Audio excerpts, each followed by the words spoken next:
Zoti Çipi, ndërkohë ka pasur një akuzë nga një eurodeputet çek sipas të cilit Edi Rama është duke transferuar para jashtë vendit përmes familjarëve të tij. Ju si mendoni sa qëndron një deklaratë e tillë dhe a mund të ketë fakte konkrete në këtë rast? Unë besoj që Rama e ka bërë këtë gjë sistematikisht që kur është bërë ministër kulture. A ka mund prova? Jo. A ka deputeti çek prova? Nuk e di. Ato e di ai dhe institucionet të specializuara të inteligjencës financiare në Poloni apo në BE. Nëse do të ketë ndonjëherë hetim, besoj që do të jetë hetim i gjatë dhe i komplikuar. Dhe nuk besoj se Rama është kaq budalla që t'i ketë çuar paratë dhe t'ia ketë dhënë dikujt në një mënyrë që të gjurmohet lehtë. Besoj që ai ka bërë një zinxhir të gjatë transferimesh përmes atyre që quhen kompani Guacka ose offshore për shkak se janë përtej brigjeve të kontinentit nëpër parajsa fiskale. Po kemi parasysh që një lloj parajse fiskale sot kemi edhe në Europë, se përveç Shqipëris kemi Hollandën, ku me sa duket është shumë e thjeshtë krijosh kompani, me atë kompani të krijosh një kompani tjetër dhe pastaj të fitosh para me tendera në Shqipëri. Kështu që nuk e di a do të hetohet ndonjëherë, po sigurisht me rënien e tij ai duhet vjetën të hetim. Po kjo do të jetë rrugë e gjatë, nuk e besoj se do të rikuperohen ndonjëherë të gjitha paratë që Edi Rama ka vjedhur në Shqipëri.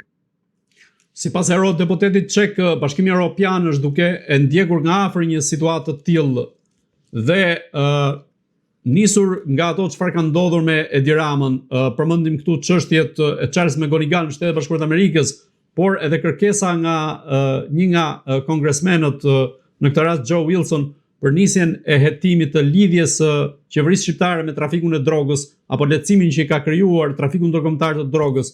Dhe ndërkohë këto fakte të tjera që dalin, po themi, akuza nga element eksponent Bashkimit Evropian, a mendoni se Edi Rama në këtë rast është në piketimin e ndërkombëtarëve jo vetëm në aspektin politik, por edhe ato juridik?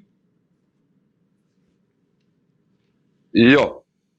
Nuk është, sepse po t'ishte, Rama do t'ishte sot i sulmuar nga mediat ndërkombëtare, europiane dhe amerikane, për ato që i ka bërë këtij vendi në 28 vitet e karrierës tij politike, jo thjesht për flamingot e kuqe, buldozerët e Zvërnecit edhe projektin e Ivanka Trumpit dhe Jared Kushnerit në Sazan dhe në Zvërnec. Narrativa në mediat europiane dhe ato amerikane vazhdon prej 2 muajsh të jetë e njëjtë. Rama nuk akuzohet si diktator, nuk akuzohet si një njeri që ka korruptuar sistemin, nuk akuzohet si një ortak që ndan pushtetin me Berishën, nuk akuzohet si një autokrat që nuk lejon referendume, që blen zgjedhjet, që e ndryshon kushtetutën si do qefi. Asgjë nga këto që thonë shqiptarët nuk e gjen nëpër mediat ndërkombëtare. Për shpopullimin nuk e akuzon askush.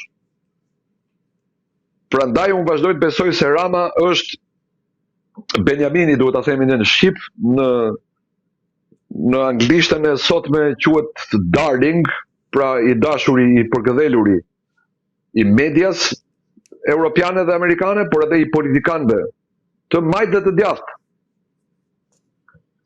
Sepse Rama si tregtar flamujsh, atë po mundohem të them, se Rama si tregtar flamujsh që është gati të përqafojë çdo flamur, ndërkohë që shkel me këmbë flamurin e vendit vet, flamurin shqiptar. Rama është avokati më i madh i të drejtave LGBTQI ndër kryeministrat europian. Gjithmonë në kontekstin ku ndodhet, sepse Shqipëria nuk është Hollanda. Pra Rama ka guxuar shumë në kontekstin shqiptar. Rama është avokati më i madh i politikave të gjelbra. Rama është ai që nuk po shqetësohet për rënien e numrit krerëve të aktive në gjithë Shqipërinë, për braktisjen e tokave bujqësore, përkundrazi po a merr tokat bujqësore fermerëve për t'i kthyer në panele diellore dhe në mbullim me erë. Rama është mbështetësi i fortë i Ukrainës, ai që ka retorikën ndër më të ashprat në Europë kundër Rusisë. Është mbështetës i jashtëzakonshëm i regjimit gjenocidal të Netanyahu në Izrael.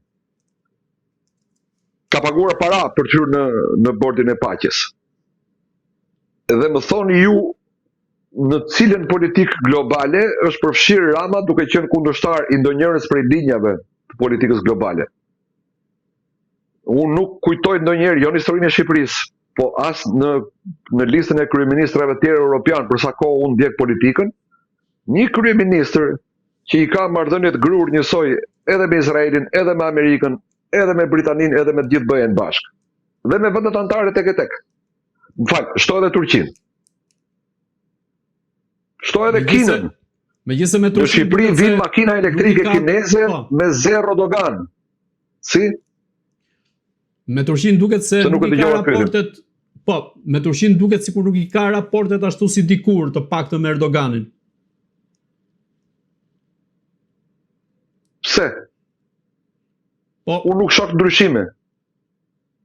Llafen e për portale mund të gjesh sa duash, jo por se si ja dha dorën, jo por nuk e mbështeti për të bërë samitin e NATO-s në Tiranë. A thua se vendos vetëm Erdoani duhet bëhet samiti i NATO-s në Tiranë apo jo? Unë nuk shoh ti këtë prishur punë as Erdoanit ai. Nuk e shoh, sinqerisht nuk e shoh. Nuk e shoh konflikt me askënd. Ku i keni mediat turke që të flasin kundër Ramës? Se që t'jesh kundër Erdoanit, do kesh një jahon në mediat turke. Ka ca media që e mbështesin Erdoanin. Apo jo? Nuk flasin. Foxi që është pranë Trumpit në Shtetet e Bashkuara të Amerikës, s'është kundër Ramës. S'ka qenë as atëherë kur Rama ka thënë ato mbënxyrat që ka thënë. Kujtohet besoj, se e ka thënë në mënyrë përsëritur. Qofse fiton zgjedhjet Donald Trump është fatkeqësi për botën edhe për Shqipërinë. Po, në 2015, po. Nuk u prish punë politikanëve fare retorika. Retorikat politikanët i bëjnë për mua dhe për ty. I bëjnë për popullin, i bëjnë për të marrë votat që duhen dhe për të krijuar kaosin në poshtë tek qytetarit, që qytetarit mos di se cilët narrativ të besojë dhe mos di çfarë rrugë të ndjek. Politikanët në maj e gjejnë gjuhën gjithmonë me njëri tjetrin. Duhet të ketë një gjë shumë të fortë, shumë ndarëse, shumë të rëndësishme që politikanët të futen në konflikt real njëri me tjetrin. Duke u mbështetur te ky profil që ju ndërtuat për kryeministrin Edi Rama me shumë të drejtë, a mendoni se edhe në raportet me Serbinë Edi Rama është po i njëjti ashtu siç vepron me vendet e tjera, teksa në takimin e fundit mes ministrit të jashtëm Ferit Hoxha dhe Gjurić të Serbisë është vendosur për hapjen e konsullatës serbe në Shkodër. Në këtë rast, çfarë po ndodh? Çfarë interesi ka Serbia që kërkon të hap një konsullat në Shkodër dhe nga ana tjetër pse Edi Rama është kaq kokulur kundrejt Beogradit, ku edhe sa i përket deklaratës së ministres serbe se do ta spastronte etnikisht Kosovën më shumë se Miloševići, Edi Rama e mori me ironi se sipas tij nuk merret me çyryk që flasin broçkulla në Beograd.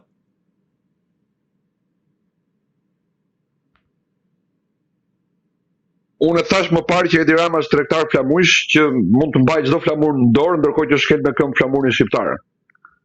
Dhe në këtë listë flamujsh që Rama mban në duart e tij nuk ka pse bën përjashtim flamuri serb.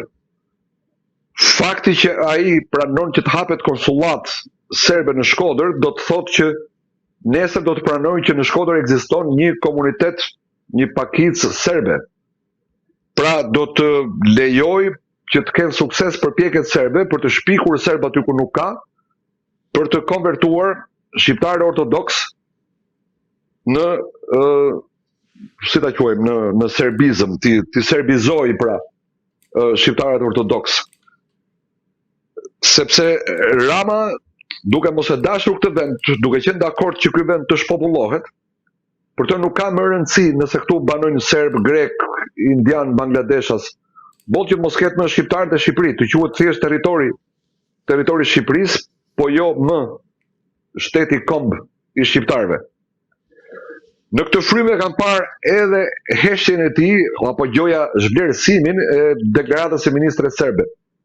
Ajo mund të jetë e çmendur, po ajo është ministre dhe ajo është antare e partisë së kryeministrit, më falni, presidentit, të cilin Rama e quan vlla.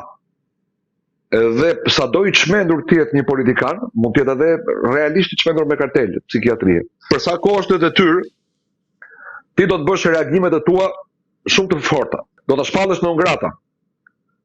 Do të thrasësh ambasadorin. Do t'i kërkosh kryeministrit të vendit tjetër ta heq atë ministër nga qeveria. Dhe nëse shteti tjetër këto nuk i bën, ti fillon dhe ngrin marrëdhëniet, i çon drejt ftokës marrëdhëniet në gjithë shtetin. Përndryshe ti nuk je një shtet serioz, përndryshe ti nuk je një qeveri që do vendin e vet. Kaq e thjesht është. Kjo nuk është deklarata e parë që kanë bërë ministrat serb apo politikanë të tjerë serb. Ne nuk duhet harrojmë që ky që sot është president, vllai i Edi Ramës në Beograd, kur ka qenë ministër propagande i Miloševićit, ka thënë me zë të lartë në Kongres të guxojnë perëndimorët të vrasin një serb dhe ne do të vrasim 100 musliman. Po. E ka thënë ky Vučić. Dhe ne ulim në tavolinë me këtë njeri. Jo vetëm ne, jo vetëm Shqipëria, fatkeqësisht edhe Kosova.